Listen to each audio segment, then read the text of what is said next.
Cavs fans, game 4 was an incredibly ugly performance by honestly both teams, but Cleveland took the cake for their poor execution down the stretch. I'd say the last 3 to 4 minutes of that game were just awful, just bad basketball from the Cleveland Cavaliers. Let's actually start with the Raptors' first possession following a Donovan Mitchell triple that put Cleveland up 82-76 with about 5:15 to go in the fourth, which was a good make, immediately speaking, for a player who was essentially struggling through the first 3 quarters of this game. Why do I want to start there? Well, because things did not start off terribly. You actually got a very good defensive stand in isolation from James Harden. I know, not what you'd really expect, but he did stay in front of Brandon Ingram on the left-hand side, as Ingram was clearly trying to set up that mid-range jumper, something he's obviously very comfortable doing. Either that or he wanted to drive baseline, and Harden, to his credit, did not allow that to happen. Had 8 through the first 3.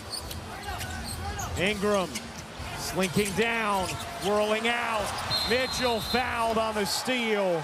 Instead, he forced BI into moving the ball, but Donovan Mitchell was showing help, playing the passing lanes while keeping RJ Barrett in his peripheral, and that resulted in Donnie stealing the ball away and was fouled in the process. This led to 2 free throws, which put the Cavs up 8 with 4 minutes and 55 seconds of the game. 8-point lead, guys. 8-point lead. Despite everything that had occurred up to that point, they still had a chance to emerge victorious and put themselves in position of possibly end this series in 5 games heading back to Cleveland. A good spot to be in. In fact, they had executed a 15-2 run and looked poised to close things out. That's when things truly went to shit. Shit hit the fan. Let's just put it that way. On the Raptors' very next possession, we saw a few different things occur. Scotty Barnes brought the ball up the floor as per usual, eventually tossing it off to RJ Barrett. Now, to his credit, Donovan Mitchell picked up Barrett, cut off his driving lane, which forced him to move the ball to Jamal Shead in the right corner. Shead ends up passing it back to Barrett, who looked to use a Barnes screen to free himself up. Instead, Dean Wade, who had been attached to Barnes, switched, with Barnes actually getting the smaller Mitchell on him for a second before Harden took over. Barrett gets the ball to Ingram, who uses a Murray Boyle screen to get some space, but opts instead to pull up from the mid-range. But Scotty Barnes pulled down the rebound and drew the attention of multiple Cavs defenders, including Sam Merrill, which freed up Colin Murray Boyles enough for Barnes to deliver the ball to. CMB attempts to go up with the ball, and Merrill swats down on him, drawing a pivotal flagrant foul.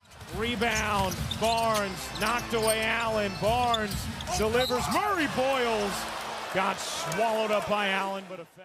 Now, CMB only made 1 of those 2 free throw attempts, but Toronto also got possession because of that, which was a big time call. It's 84-77 up to that point. Now, Cleveland actually defended quite well on that possession, but a challenge was called on a ball that was ruled out of bounds and off of Scotty Barnes. But the officials then changed the ruling to Toronto ball, which prompted that challenge from Kenny Atkinson. It was successful, but it felt unnecessary at the same time if the refs had just called it the right way. That was Cleveland's final challenge of the game. Keep that in mind. It was a Cavs ball, and faith was still there up to that point in the game. It was a 7-point ball game with the Cavs having the lead with 4:07 to play. What we got next was a steady stream of bad offense from the Cavaliers. James Harden brought the ball up the floor, but soon rerouted it to Donovan Mitchell, who looked to want to penetrate, but was essentially cut off by Jamal Shead and RJ Barrett, who played it wonderfully, objectively speaking. Spida drives and is forced into a contested floater around the rim, which he missed. The rebound is pulled down by BI, but on that rebound, Evan Mobley fouled Ingram, poking him in the eye and leaving a pretty visible mark. All good though, 3:38 to play, still up 7. RJ Barrett brings the ball up, drives, runs into Dean Wade on the interior and attempts to hit a turnaround hook shot. He misses, but Colin Murray Boyles is there to generate an extra possession as the ball ends up out of bounds. Dude was everywhere.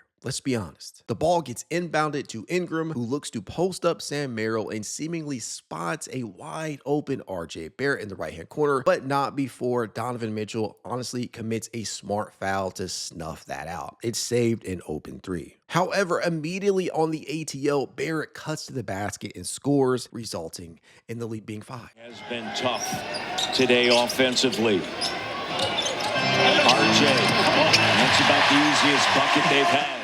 The Cavs bring the ball up the floor. It eventually ends up in Harden's hands, who is facing a soft double from RJ Barrett and Jamal Shead, who essentially sags off of Merrill to provide that help coverage. Harden then, rather than driving into the interior, elects to pull up from deep. Toronto gets the ball, brings it up. Cleveland's transition defense honestly was pretty good at that point. Everybody stays in front of their man. RJ Barrett tries to bully his way along the left baseline directly through Donovan Mitchell, attempts the shot, which is missed, but yet again, CMB saves the day, pulls down what felt like his millionth offensive rebound, and kicks it back out to a wide open Brandon Ingram, who cashes home a triple, which was his third of the game. Barrett nudging his way into the paint. Barrett can't bank it in. The follow won't go. Murray boils out. Ingram connects. Huge shot. 84, 82, 2:34 left on the clock. The Cavs bring the ball up the floor. Scotty Barnes hounds Donovan Mitchell, nearly forces a turnover in the process. Then Sam Merrill drills a contested triple over Jamal Shead. 87, 82, 2:11 left to play. All you had to do was just hold on, and you're going home with a dub. And then we saw one of the dumbest fouls of the game as James Harden fouls BI from beyond the three-point line, which resulted in 3 free throw attempts. It was just unnecessary. I just don't get that. Ingram missed one, but it's still a one-possession game after that at 87-84 with 1:54 to play. Harden brings the ball to the floor on Cleveland's next possession, looks to have Shed on him in isolation if he truly wants to, but reroutes to Donovan Mitchell after he sees Barnes inching closer. Spida drives into the interior, ends up all the way under the rim, and trapped for a contested fadeaway. Clank. But Mobley pulls down the offensive rebound. No big deal. They reset. But rather than putting more pressure on the rim, James Harden dribbles and looks to set up that patented step back move that we know he loves. But Shed ain't going for it. He passes the ball to Mitchell, who has to hoist up a late shot clock triple. Clank. Mobley pulls down another offensive rebound, and he's just giving them chance after chance after chance with 1:16 left on the clock. Harden gets the ball, backs down Jamal Shead on the switch, misses a point-blank mid-range turnaround jumper, and then Colin Murray-Boyles pulls down the loose rebound, gets it to Barnes, who brings it up, gets cut off by Wade. He then gets the ball to RJ Barrett, who bulldozes past Sam Merrill for a bank shot. It's good. It's a 1-point game at that point. 48.8 seconds left on the clock. So my question at that point was, okay, how does Cleveland respond to what just happened? Well, not well at all. Ladies and gentlemen, Scotty and Jamal Shead forced a rare 8-second violation on Donovan Mitchell and company, and it just genuinely was one of the most frustrating sequences that you will see in a playoff basketball game. Went right at Sam Merrill. Merrill defended pretty well, but just used his strength. Shed cut off Mitchell, and is it going to be an 8-second violation? A huge error on the part of Donovan Mitchell. You could tell it was too far gone at that point as the lead was won, but all momentum was lost. Scotty Barnes receives the inbound pass from Jamal Shead, who proceeds to drive into the interior off the Barrett screen where he looked to put Jarrett on a poster.